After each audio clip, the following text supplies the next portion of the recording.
One of the other things that's actually very useful is to be able to identify resistors.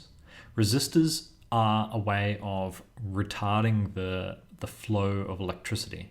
Each resistor actually has a few bands on it. You might have seen them earlier. So each band is represented by a color. Sometimes you have 4 bands, 5 bands, or 6 bands. So let's just operate off the 4-band one for now. So the first band is actually the first digit in how many ohms this particular resistor is.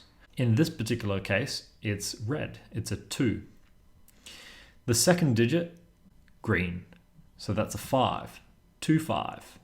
And then we've got the next digit, but on the 4-band, we skip that and we go straight to the multiplier.